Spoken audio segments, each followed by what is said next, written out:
Hello, hello, hello. Good evening, good afternoon, good morning, whatever it is. I just hope you are fine and doing good with your profession. तो कैसे हैं आप सब? I just hope you are fine, है ना?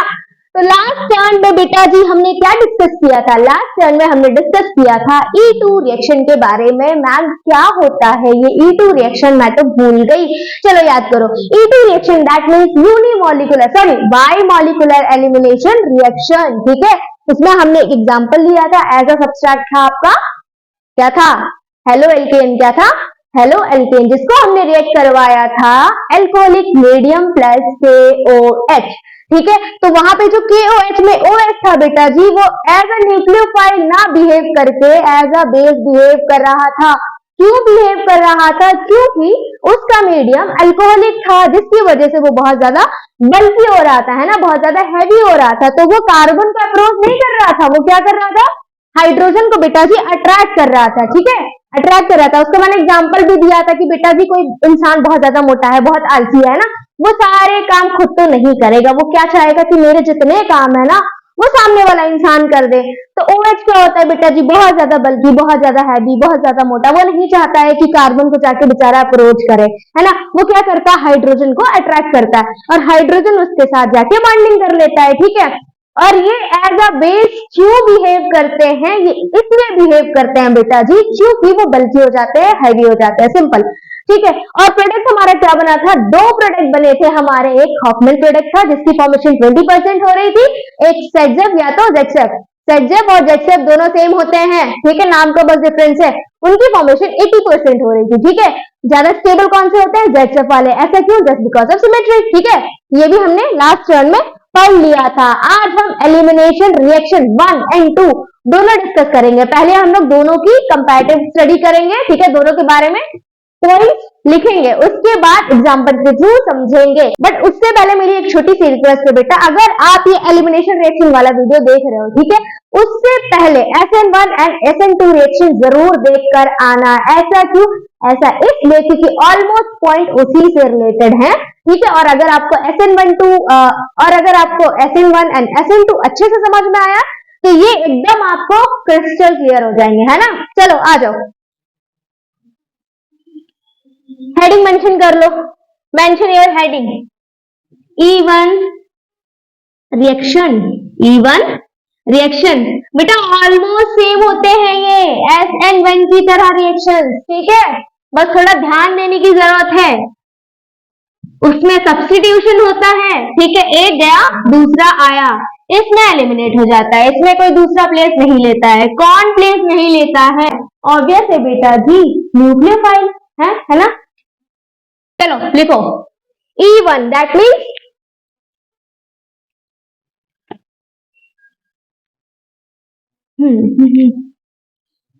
Uni molecular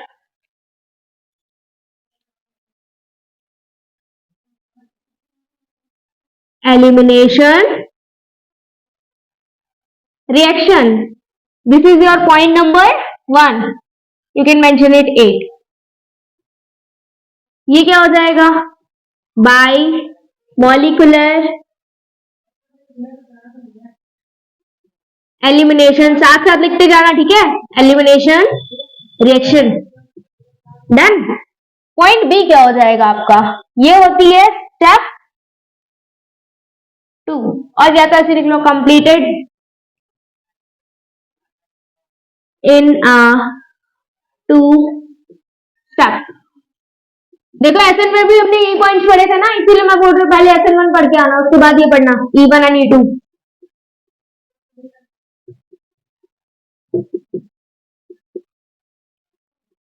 single step reaction, single step reaction. Rate कैसे लिखते हैं इसका? रेट के लिए कांस्टेंट यूज करते हैं के। ठीक है, और जितने भी सब्सट्रैक्ट यूज करते हैं, वो जितने भी सब्सट्रैक्ट हम लोग यूज करते हैं वो अंडर ब्रैकेट लिखे जाते हैं। यहाँ पे बेटा यूनिमॉलिक्यूलर एक मॉलिक्यूल है। ठीक है, रेट कैसे लिखते हैं बेटा? रेट लिखते हैं कांस्टेंट के लिए के, और मॉलिक्यूल जितने यूज होते हैं उनको ब्रैकेट के अंदर पुट कर देते हैं। तो यहाँ पे कितना मॉलिक्यूल है? 1। यहाँ पे क्या लिखेंगे? R। ठीक है, यहाँ पे रेट आपका क्या हो जाएगा बेटा जी? बाई मॉलिक्यूलर है के RX एंड OH। ठीक है, यहां पे क्या होता है, वीक बेस, वीक बेस। यहां पे क्या रहता है आपका, स्ट्रॉन्ग बेस। देखो कैसे पहचानेंगे, इसमें बेटा होगा ये हीट का सिंबल, किसका सिंबल होगा, हीट। इसमें स्ट्रॉन्ग बेस के क्या होगा, अल्कोहलिक मीडियम।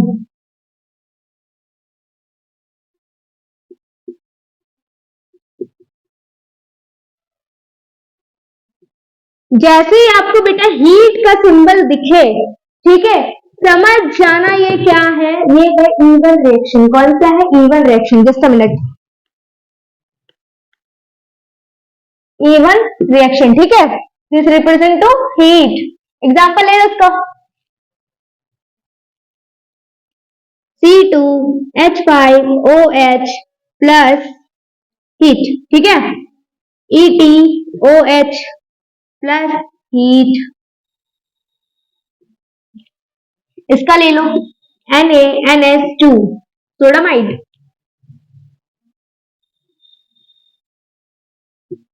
लास्ट टाइम में हमने डिस्कस किया था, याद है, नहीं याद है, ठीक है कोई बात नहीं, अब देख लो, है ना, हमको तो मैम कुछ याद नहीं रहता है।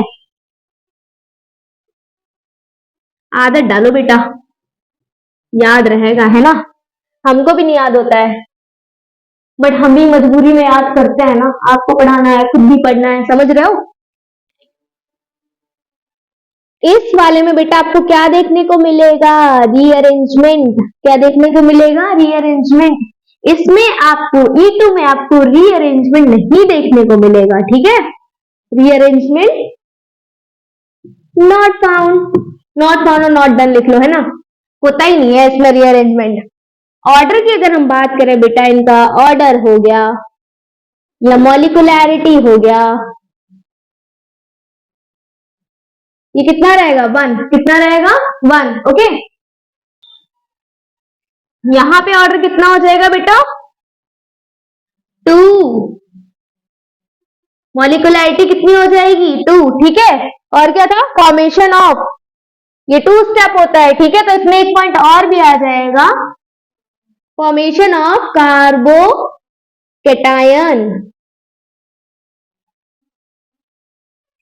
फॉर्मेशन ऑफ कार्बोकेटायन, है ना। चलो, यहां पे नहीं फॉर्म होता है ना, carbocation does not form.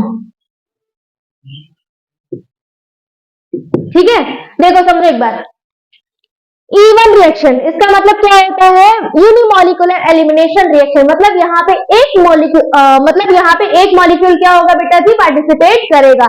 Bimolecular elimination reaction मतलब यहाँ पे 2 मॉलिक्यूल्स पार्टिसिपेट करेंगे। ठीक है, ये चीजें हमने SN1 और SN2 में दोनों में क्लियर की थी, जब मैंने SN1 और SN2 का लेक्चर लिया था। ठीक है, पर यहाँ पे भी समझ लो, ये कितने स्टेप होती है, 2 स्टेप होती है। ये कितने स्टेप में वो कंप्लीट होती है, सिंगल स्टेप में कंप्लीट हो जाती है। रेट लिखने के लिए हम लोग क्या लिखते हैं, K use for constant, K use for constant. यहाँ पे बेटा कितने मॉलिक्यूल है, सिंगल, तो RX हमने अंडर ब्रैकेट पुट कर दिया। यहाँ पे कितना मॉलिक्यूल्स है, 2। ठीक है, तो यहाँ पे देखो 1 और 2। यहाँ पे हम लोग क्या लेते हैं, E1 में क्या लेते हैं, स्ट्रॉन्ग बेस लेते हैं प्लस हीट। सॉरी, E1 में क्या लेते हैं, वीक बेस लेते हैं। E2 में क्या लेते हैं, स्ट्रॉन्ग बेस लेते हैं। बेटा देखो सेम चीजें हैं जो SN1 में थी, वही यहाँ पे भी है। ठीक है, बट वहां पे क्या हो रहा था, वहां पे सब्स्टिट्यूशन के बारे में बात कर रहे थे, यहाँ पे हम लोग एलिमिनेशन के बारे में बात कर रहे हैं। वहां पे न्यूक्लियोफाइल था, यहाँ पे क्या है, बेस है। ठीक है, ध्यान रखना। ये देखो एग्जाम्पल क्या लिया था, C2OH प्लस हीट। अगर हीट आ जाए बेटा, या तो E2OH आ जाए, ये बताता है कि ये इवन रिएक्शन है। अगर यहाँ पे बेटा जी हीट का सिंबल है, तो तुरंत जस्टिफाई कर लेना कि ये इवन रिएक्शन है, that means unimolecular elimination reaction. और यहाँ पे अल्कोहलिक मीडियम आ जाए बेटा जी, तो तुरंत जस्टिफाई कर लेना कि ये E2 रिएक्शन है। बस ये बहुत छोटा सा, बहुत लिटिल सा डिफरेंस होता है E1 और E2 में। ठीक है, फिर हमने एग्जाम्पल, ये एग्जाम्पल क्या था, C2H5OH, इसका एग्जाम्पल क्या था, सोडामाइड क्या था, KOH। डन। इसमें रीअरेंजमेंट हमको देखने को मिलती है E1 में, E2 में हमको देखने के लिए नहीं मिलती है। ऑर्डर क्या होगा, ऑर्डर इसका 1 होगा, मॉलिक्यूलैरिटी क्या होगी, मॉलिक्यूलैरिटी भी 1 होगी। इसमें ऑर्डर क्या हो जाएगा, 2, मॉलिक्यूलैरिटी भी क्या हो जाएगी, 2। ठीक है, इसमें फॉर्मेशन ऑफ कार्बोकेटाइन देखने को मिलता है, इसमें नहीं नहीं मिलता है, ठीक है। चलो अब इसको पेन डाउन करना है, पेन डाउन कर लो, स्क्रीनशॉट लेना है, स्क्रीनशॉट ले लो, मैं साइड में हो रही हूँ। Have you taken screenshot? Right कर लिया? चलो अच्छी बात है।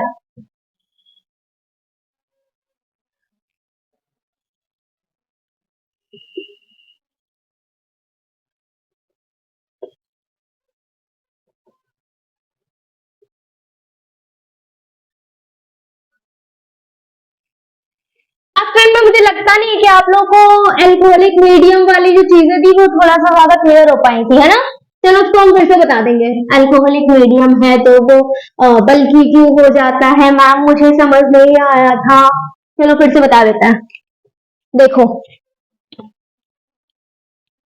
ये है बेटा जी KOH, ठीक है, ये है नेगेटिव चार्ज होगा इसका। अब हमने लिया एल्कोहलिक मीडियम।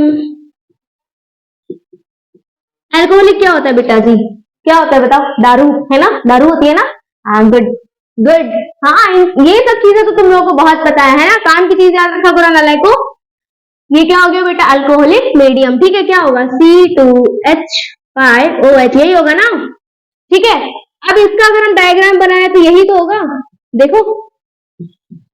डन। इसके पास बेटा जी लोन पेयर ऑफ इलेक्ट्रॉन्स होंगे, होंगे ना, है ना। अब ये क्या करेगा? ये H पॉजिटिव है। अब ये देखो बॉन्डिंग शो नहीं करते बट इनके बीच में इंट्रामोलिकुलर बॉन्डिंग होती है, ठीक है। ये बेटा जी इनको इसी से सराउंड कर लेते हैं। ये बहुत सारे पॉजिटिव चार्ज से क्या हुए? सराउंड हो गए। अब जब ये सराउंड हो गए बेटा जी तो क्या हुआ? ये बहुत हैवी हो गया। क्यों? H को ऐसे समझो, देखो बहुत सारे H पॉजिटिव ने आके इसको पकड़ लिया। अब इसके अब सपोज करो मैं हूं, मुझे बहुत सारे लोगों ने पकड़ लिया, मैं फिर भी भाग रही हूँ, मैं भाग रही हूँ, मैं भाग रही हूँ, मुझे बहुत सारे लोग पकड़ रहे हैं, पीछे से खींच रहे हैं, मैं हूँ OH नेगेटिव, पीछे वाले हैं पॉजिटिव।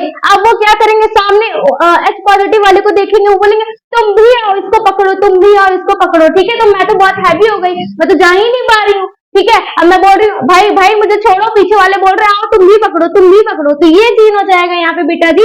ये OH जो है बेटा क्या करेगा? जो इधर से जो H जो लेता है ना हेलो एल्केन से, ये बेटा इसको अट्रैक्ट करेगा, ये भी आके इसको पकड़ लेगा। इसको आप ऐसे फनी लैंग्वेज में भी समझ सकते हो बट प्रैक्टिकली समझना है तो उसका ये वाला सेंस लगाना, ठीक है। अल्कोहलिक मीडियम वाला कॉन्सेप्ट क्लियर हो गया। अब हम लोग एग्जाम्पल के थ्रू प्रोसीड करेंगे। चलो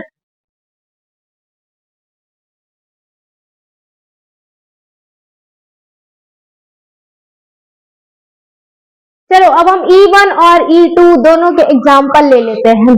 चलो पहले हम लोग E1 का एग्जाम्पल ले लेते हैं ना।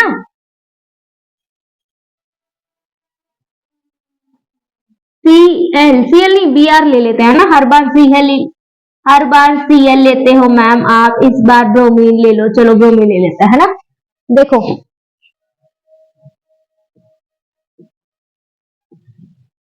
करो इसको जस्टिफाई, कौन सी रिएक्शन है? E1 है या E2 है? ऑब्वियस है बेटा E1 है ना, E1 बताए थे हम। हीट गिवन हो C2H5OH हो, तुरंत जस्टिफाई कर लेना बेटा जी। ये कौन सी रिएक्शन है? E1 रिएक्शन है, एलिमिनेशन रिएक्शन 1, यूनिमोलिकुलर रिएक्शन, ठीक है। एलिमिनेशन रिएक्शन, कौन सी elimination reaction? Unimolecular elimination reaction, ठीक है। अब देखो ये है बेटा जी यहाँ पे 2 डिग्री कार्बन, कितना है? 2 डिग्री कार्बन, है ना। ये बेटा जी बहुत ज्यादा इलेक्ट्रोनेगेटिव है, ये तो आपको पता ही है। अब ये क्या करेंगे? बॉन्डेड इलेक्ट्रॉन्स को अपनी तरफ खींचेंगे, बॉन्डेड इलेक्ट्रॉन्स को अपनी तरफ खींचेंगे, ठीक है। ये जो है इलेक्ट्रॉन खींच लेंगे, ठीक है, इनकी वैलेंसी कंप्लीट होगी, ये निकल जाएंगे। यहाँ पे 2 डिग्री था कार्बन, यहाँ पे जनरेट हुआ पॉजिटिव चार्ज, ठीक है।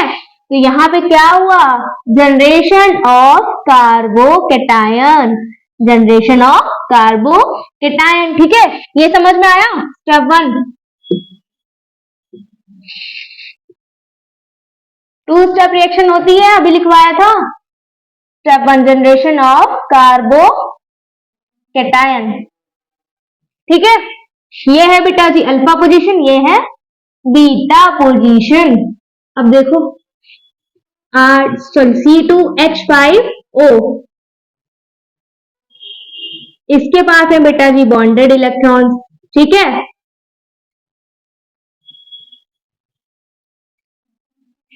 अब हमने लास्ट टर्न में ये चीज पढ़ी थी कि अगर हम लोग बेटा जी हाइड्रोजन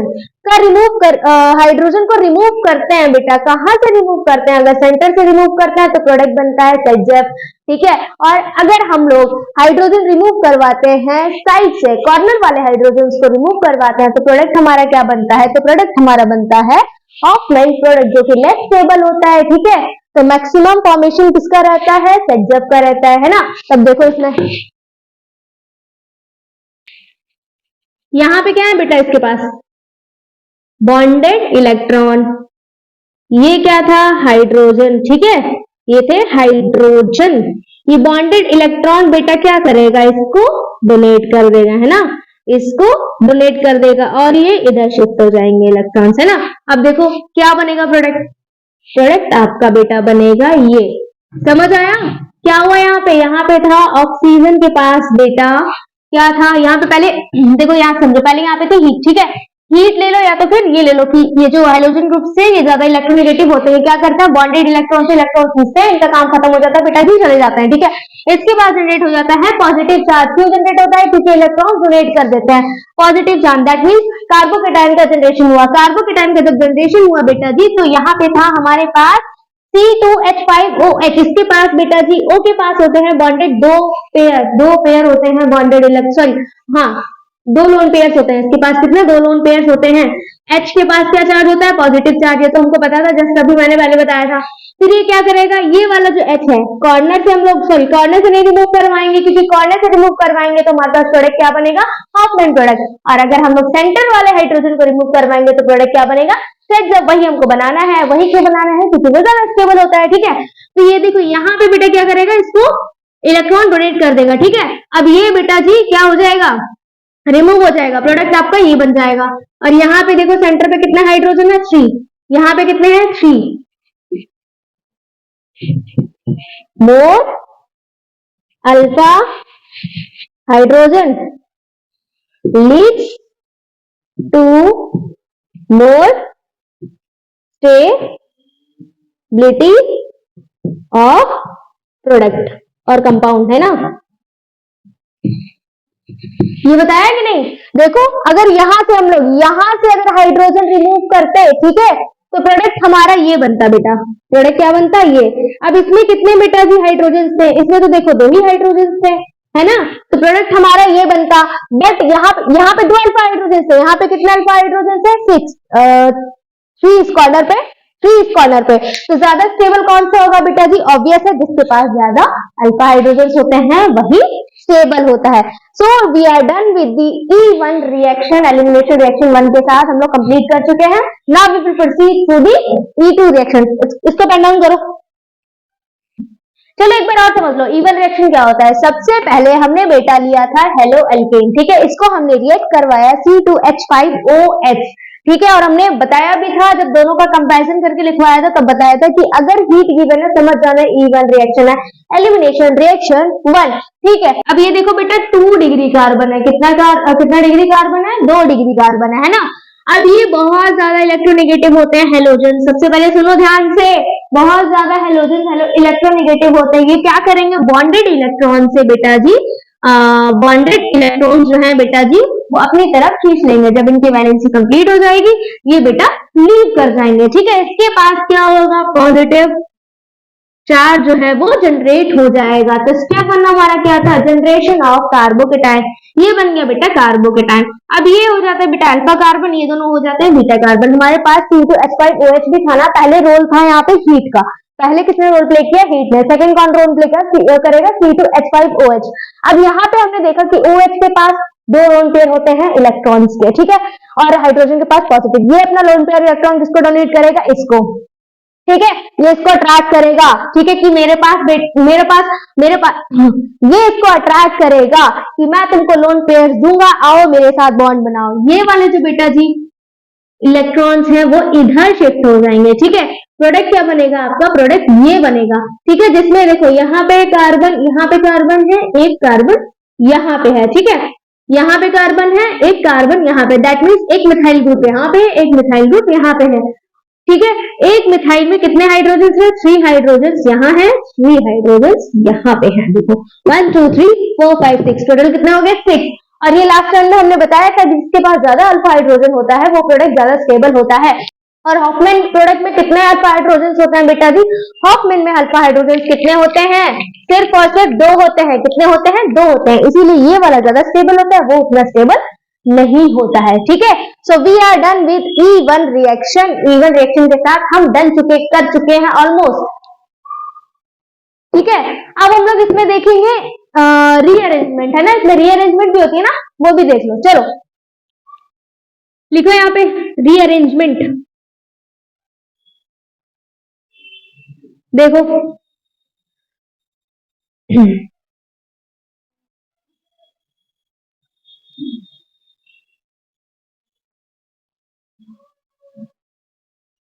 इसको हटा दो, है ना, इसको कोई काम नहीं है, चलो इतना ही रहने दो। यहाँ पे देखो ये 2 डिग्री कार्बन है ना बेटा, है ना, 2 डिग्री कार्बन है। देखो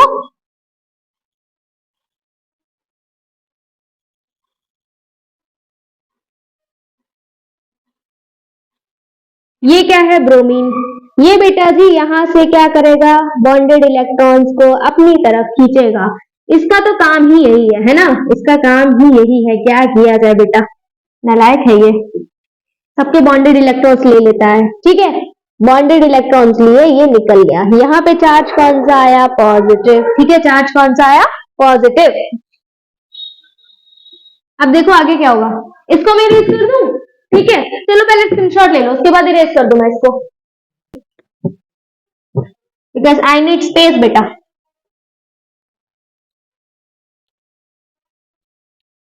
देखो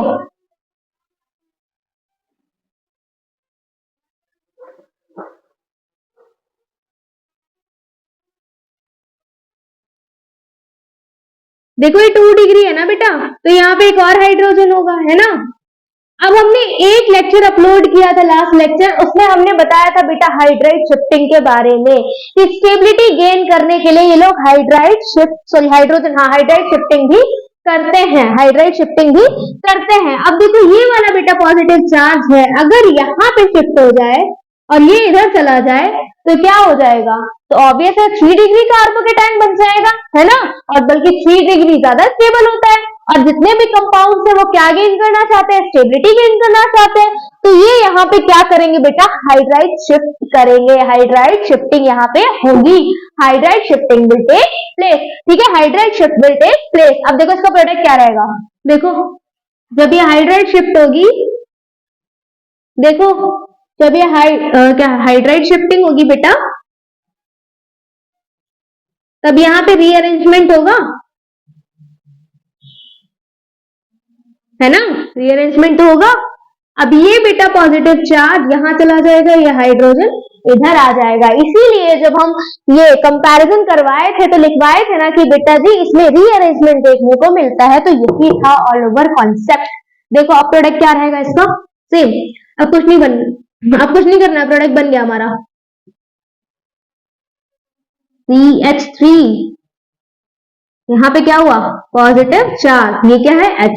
अब सेम प्रोसेस होगा जो पहले था, C2H5OH। ठीक है, ये बॉन्ड इसके पास लोन पेयर्स है बेटा ये। ठीक है, ये क्या करेगा? इसको डिस्ट्रीब्यूट करेगा और ये इसको अट्रैक्ट करेगा। ठीक है, H इसके साथ रिमूव हो जाएगा। प्रोडक्ट हमारा क्या बनेगा? कमेंट करके जाना। ठीक है, प्रोडक्ट क्या बनेगा? चलो प्रोडक्ट हमारा बनेगा एल्कीन। ये हमारा बनेगा बेटा प्रोडक्ट। ठीक है,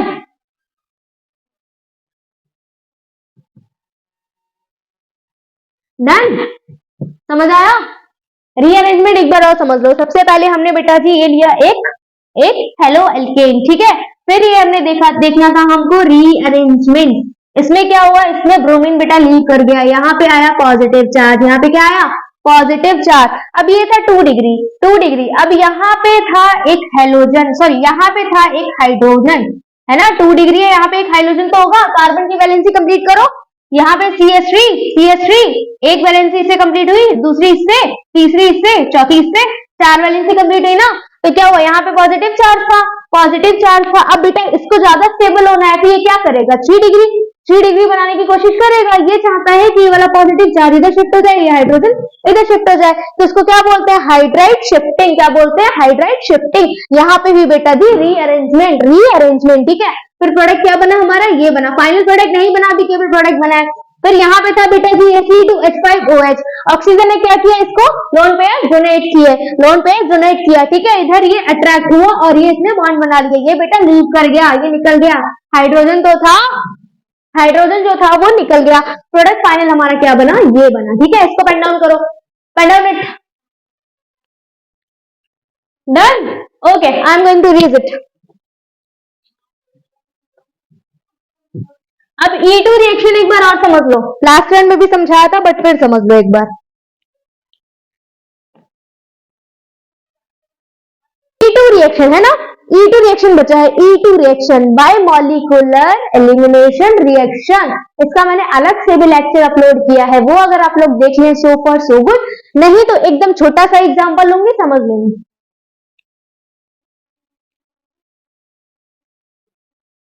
क्लोरीन भी ले लिया था हमने, फ्लोरीन भी ले लिया था, ब्रोमीन ले लेते हैं, है ना।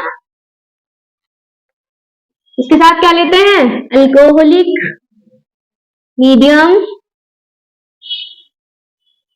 KOH लेते हैं, या तो NaNH2 सोडामाइड लेते हैं। क्या होगा, ये क्या करेगा बेटा, लीव कर जाएगा। फिर सुन लो, ज्यादा इलेक्ट्रोनेगेटिव है, बॉन्डेड इलेक्ट्रॉन को अपनी तरफ खींच लेगा, है ना, ये लीव कर जाएगा। अब ये OH बेटा क्या करेगा, इसको अट्रैक्ट करेगा, या तो इस वाले हाइड्रोजन को अट्रैक्ट करेगा, या इस वाले हाइड्रोजन को अट्रैक्ट करेगा, या तो बेटा ये सीधा ये कॉर्नर वाले हाइड्रोजन को अट्रैक्ट करेगा। अगर देखो सेंटर वाले हाइड्रोजन को इसने अट्रैक्ट किया, सेंटर वाला अगर हाइड्रोजन रिमूव हुआ तो प्रोडक्ट क्या बनेगा बेटा जी, ये आपका प्रोडक्ट बनेगा। और अगर इस वाले हाइड्रोजन को इसने रिमूव करवाया तो प्रोडक्ट क्या बनेगा, तो आपका प्रोडक्ट ये बनेगा, ठीक है। ये होता है हॉफमैन प्रोडक्ट, ये होता है सेट प्रोडक्ट। ओके, इसकी फॉर्मेशन होती है 20%, इसकी होती है 80%। ये ज्यादा स्टेबल होता है, मोर स्टेबल, ये होता है लेस स्टेबल।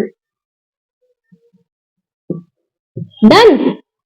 ऐसा क्यों होता है, क्योंकि देखो यहाँ पे बेटा कितने हाइड्रोजन है, वन इधर कितने हाइड्रोजन है, 2 हाइड्रोजन है, 2 अल्फा हाइड्रोजन है, ठीक है।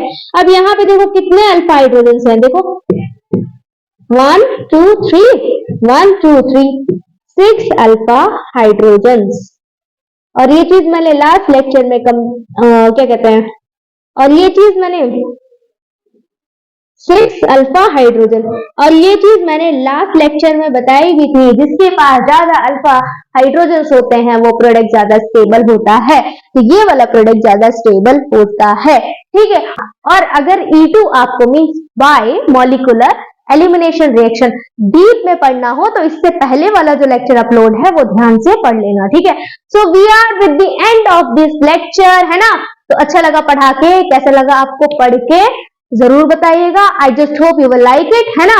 That's all for today's lecture, bye bye, God bless you बच्चा लोग। अच्छे से मेहनत करते रहो, ठीक है, आगे बढ़ते रहो जिंदगी में, है ना। और हाँ, ठंडी आ गई है तो खुद को कवर करके रखो, समझ रहे हो कि नहीं, है ना। ऐसा नहीं होना चाहिए कि नहीं मुझे अभी स्वेटर नहीं पहनना है, मुझे भालू नहीं बनना है, मुझे मोटे मोटे स्वेटर्स नहीं पहनने, ऐसा कोई बच्चा नहीं करेंगे। सारे बच्चे सभी ढंग से प्रॉपर कपड़े पहनेंगे, ठीक है, ढंग से रहेंगे। ढंग से रहने का मतलब है ठंडी आ रही है खुद को उससे प्रोटेक्ट करेंगे, है ना। इसीलिए देखो मैं स्वेटर पहन के आ गई। ऐसा होता है ना ठंडों में कि हाँ भाई कोई सामने वाला इंसान स्वेटर पहनेगा तो ही मैं पहनूंगी, ठीक है। तो आपकी मैम पहन के आ गई है, आप लोग भी स्वेटर्स पहनोगे, है ना। हैप्पी विंटर्स, अच्छे से एंजॉय करो, मस्त कॉफी बना के पियो, चाय बना के पियो, आराम से रहो, है ना। भले ब्लैंकेट में रहो लेकिन ढंग से रहो, प्रॉपर, आपको ठंडी नहीं लगनी चाहिए बेटा। Health should be your first priority, health आपकी पहली प्रायोरिटी होनी चाहिए, है ना। बाकी सारी प्रायोरिटीज बाद में आती है। So this is the end of the lecture. I just hope कि आपको जो भी चाहिए था इस लेक्चर के थ्रू वो हम दे पाए हैं। आई just hope you will work hard, है ना, you will give your best and one day you are going to hit it। मैं ये लाइन ऑलमोस्ट सारे लेक्चर्स में बोलती हूँ बट फिर भी बोलना चाहूंगी कि अच्छे से मेहनत करो, ढंग से नोट्स बनाओ, प्रॉपर पढ़ो बेटा, यही रामबाण है, इसके अलावा कोई रामबाण नहीं है। जब तक आप रिवीजन में नहीं रखोगे ना चीजें, तब तक आपको नहीं याद रहेंगी। और ये सच है बेटा, इसमें कोई दो राय नहीं है, ये सच है कि बेटा आज हम लोग कितना पढ़ चुके हैं, हम लोग आज भी पुरानी चीजें भूल जाते हैं, है ना। पुराने टॉपिक्स हो गए, कुछ भी हो गया, हम लोग भूल जाते हैं। क्या करते हैं, रिवीजन करते हैं। कोई कॉन्सेप्ट भूल गया, ओ शिट मुझे याद नहीं आ रहा है, चल नोटबुक खोल देखता है, फिर नोटबुक खोलता है, फिर देखता है, फिर याद आता है ना। तो इसीलिए रिवीजन बहुत इंपॉर्टेंट होता है। आप जो भी एक वीक में पढ़ते हो, एटलीस्ट 10 मिनट्स निकाल के उसको डेली रिवाइज कर दो। सिर्फ 10 मिनट्स निकाल के उसको डेली रिवाइज कर दो। आप लोग जो भी पढ़ते हो बेटा, सोने से पहले उसको एक बार 10 मिनट रिवाइज कर लो, ठीक है। उठने के बाद जो भी आपका शेड्यूल हो, मॉर्निंग में उठने के बाद फ्रेश होना, ब्रश करना, है ना, ब्रेकफास्ट करना, उसके बाद 10 मिनट वो जो भी आपने पढ़ा हो शाम को वो रिवाइज कर लो। डेफिनेटली बेटा नहीं भूलोगे, आप भूल ही नहीं सकते, ऐसा हो ही नहीं सकता। संडे को रिवाइज कर लो, मॉर्निंग में उठो, हाफ एन आवर रिवाइज कर लो, उसके बाद आप सारा दिन फ्री हो, कोई काम नहीं करना होता है आपको, ना आपको खाना बनाना होता है ना, कुछ भी नहीं करना होता है, घर पे हो आप लोग। इस चीज का बेनिफिट लो। जब आप कॉलेज लाइफ में जाओगे ना बेटा, यही सब चीजें आपको बहुत मिस करनी पड़ेंगी। आप लोग ये सब चीजें बहुत मिस करोगे, है ना। घर पे होता था, बना बनाया खाना मिल जाता था, है ना, मुझे अपना रूम जो था वेल मेंटेन मिल जाता था। यहाँ पे तो सारा काम खुद ही मुझे करना पड़ता है। तो घर पे बेटा हो ना, उस टाइम को यूटिलाइज करो, है ना। बाहर जाओगे, बहुत बड़े बड़े जो लोग हैं उनकी तो हम बात नहीं बोलेंगे, लेकिन जो बच्चा बेचारा मिडिल क्लास से होता है वो इन सब चीजों को लेके बेटा स्ट्रगल करता है। अगर अच्छा बच्चा है, साफ सुथरा बच्चा है, तो क्लीननेस में अगर रहने वाला है, ठीक है, तो उसको ये सब चीजों का उसको ये सब चीजें बेटा जो है वो फेस करनी पड़ती हैं, ठीक है। बहुत सारे काम उसको खुद करने पड़ते हैं। अभी आप घर पे हो, अच्छे से इन सब चीजों का बेनिफिट लो, ठीक है। प्रॉपर रिवीजन रखो, है ना। बाकी आपके पास कोई आलतू फालतू काम नहीं होना चाहिए। ये कौन आपसे नहीं बात कर रहा है, कौन क्या कर रहा है, कौन क्या नहीं कर रहा है, कोई यहाँ घूमने गया, कोई वहां घूमने गया, कोई ये खा रहा है, कोई वो खा रहा है, कुछ यहाँ एंजॉय कर रहा है, कोई वहां एंजॉय कर रहा है, इन सब चीजें आपको मतलब नहीं होना चाहिए, ठीक है। एंजॉय करो, आप भी एंजॉय करो, सिंपल। बट दूसरों को देखकर ये नहीं होना चाहिए, वो वहां गया था, वो वहां गया था, वो ये कर रहा है, वो ये कर रहा है, उसने ऐसा किया। नो, एकदम नहीं। Just focus on your track. Other track पे नहीं देखना है क्या पढ़ा है क्या नहीं पढ़ा। आप अपने ट्रैक पे देखो बेटा, क्या पढ़ा है क्या नहीं पढ़ा है, कौन से डायरेक्शन में जा रही है ट्रेन आपकी। आपके ट्रैक की जो बेटा आपके ट्रैक की जो बेटा ट्रेन है वो कौन से डायरेक्शन में जा रही है, ठीक है। आप अपने आप को देखो, और जिस दिन आप अपने ऊपर बेटा फोकस करने लगोगे ना, बहुत सारी खामियां आपके अंदर ही आपको दिख जाएंगी, ठीक है। आपको जब जिस दिन आप सपोज करो, जैसे मैं कैसे भी बोल देती हूँ किसी से, कुछ भी बोल देती हूँ, लेकिन जिस दिन मैं इस चीज पे फोकस करूंगी ना, तो वो चीज मुझे समझ में आएगी कि नहीं, मुझे ऐसे नहीं, ऐसे बिहेव करना चाहिए। मुझे इस बॉटल को ना फ्रिज में रखना चाहिए क्योंकि इसकी राइट प्लेस वही है। मुझे अपनी बुक्स ना स्टडी टेबल्स पे रखनी चाहिए क्योंकि उनकी राइट प्लेस वही है। ये नहीं होना चाहिए सारी स्टडी टेबल्स पे बुक नहीं है, बट सारे पूरे बेड पे बुक्स फैली पड़ी है ना। ब्लैंकेट है स्टडी टेबल पे पड़ा हुआ है, ब्लैंकेट और जो पिलो है वो जमीन में पड़ी। ये तरीका नहीं होता। प्रॉपर खुद को मेंटेन करके रखो, खुद की चीजों को मेंटेन करके रखो। ऐसे मेंटेन करके रखो कि आपकी मम्मी हो या पापा हो, आपका आसपास से जो भी सराउंडिंग्स हो ना बेटा, उनको अच्छा लगे। ये ना लगे कि हमारा बच्चा नालायक है, दुष्ट है, इसको कुछ भी नहीं आता, इस जिंदगी में कुछ नहीं कर पाएगा। खुद को इस तरीके से बेटा मेंटेन करके रखो ना कि सामने वाला भी आपको कॉपी करे। ओके, तो बहुत हो गया लेक्चर, बहुत होगी बातें, और मेरा लेक्चर, मेरी बातें खत्म ही नहीं होगी, है ना। सो ऑल ओवर कहानी का सार ये है, चुपचाप अच्छे से, ढंग से, प्यार से पढ़ाई करो और जिंदगी में आगे बढ़ो, है ना। अपने सपने पूरे करो और आपसे जो जुड़े लोग हैं बेटा, उनके भी सपने पूरे करो। Okay, so that's all for today's lecture. God bless you बच्चा लोग. Bye bye, take care, have a happy day. Bye, keep on smiling. Okay, bye.